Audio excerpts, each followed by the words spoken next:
Kung gusto mong yumaman, you have to listen to eto.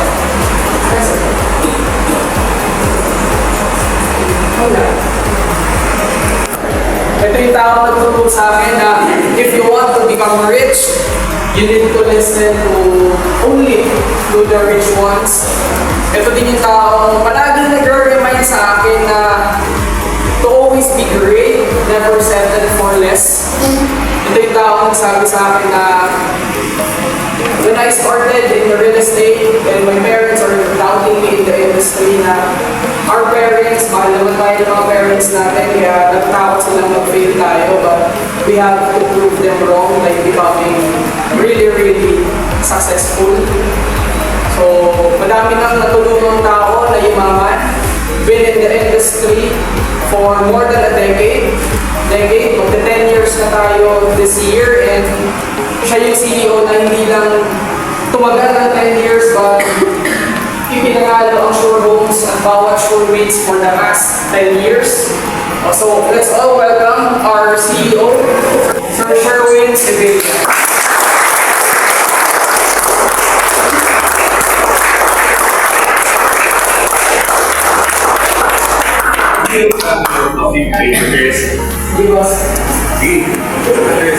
Good morning! Good morning! Thank you for your patience. Tayong close friend ko na. Dahil, again, we have to build relationships sa mga community natin or our team natin. Sa mga kaibigan mo nga, grabe yung treatment mo sa kanila eh. Special treatment.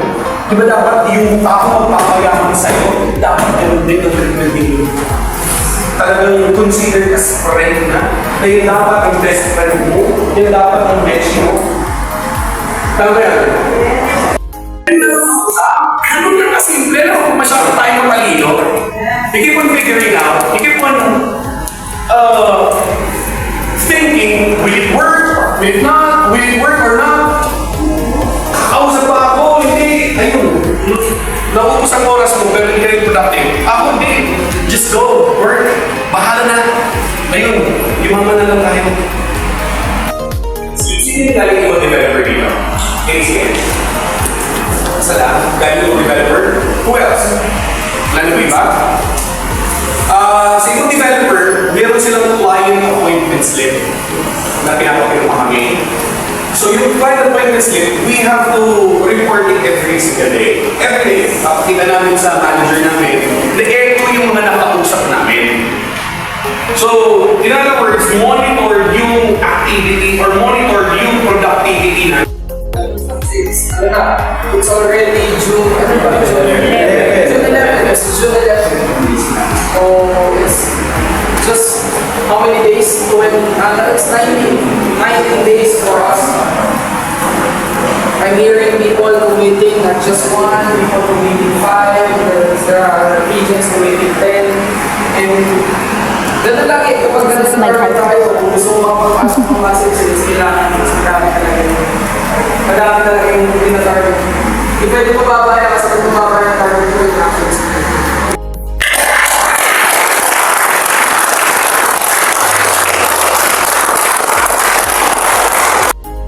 So ako ang tanong ko lang sa inyo, ano yung mga challenges natin ngayon? So siguro naman you are fully aware of this session, no? So question and answer lang tayo, mas maganda yung ganito para focus mo first hand na lalaman mo ano yung challenges mo ngayon. Diba ako may makatulong?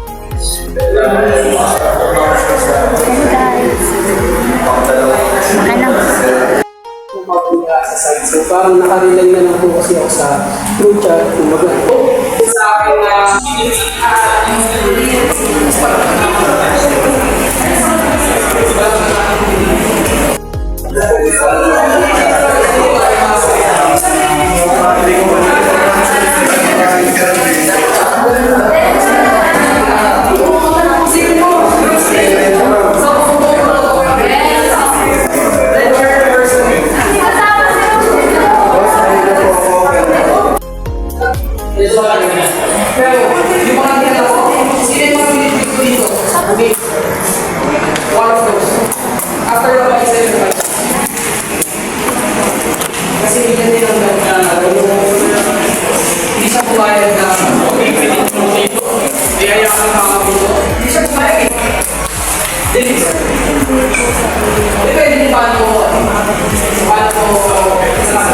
depende po paano siya.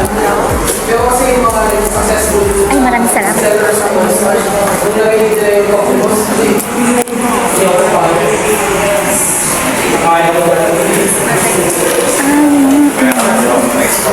You have to unleash your food.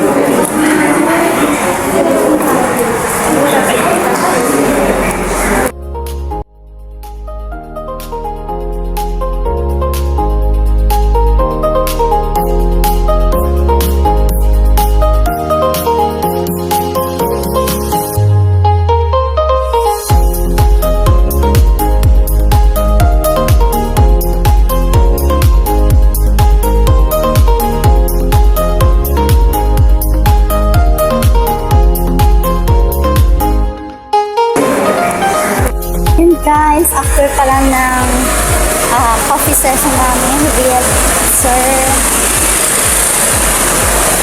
Vince, Sir Vince. Going home na, ay hindi, nagdaan pa pala. Bye! Yun guys, sobrang luwag na